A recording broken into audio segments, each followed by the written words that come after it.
कोणाच्या पाठीत वार करणार नाही, पण महाराष्ट्राच्या पाठीत आता फक्त घाव आणि वारच सुरू आहे.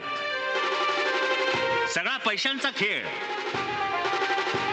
महाराष्ट्र मुघलांनी आणि इंग्रजांनी इतका लुटला नव्हता तेवढा भाजपवाल्यांच्या टोळ्या लुटतायत,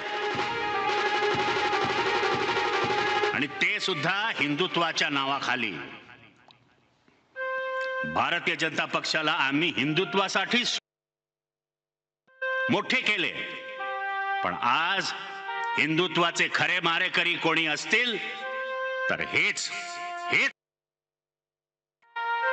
हिंदुत्व ही काही तुमची खाजगी मालमत्ता नाही.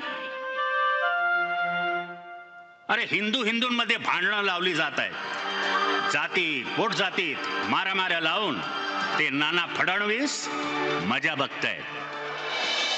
पण एक गोष्ट ठासून सांगतो,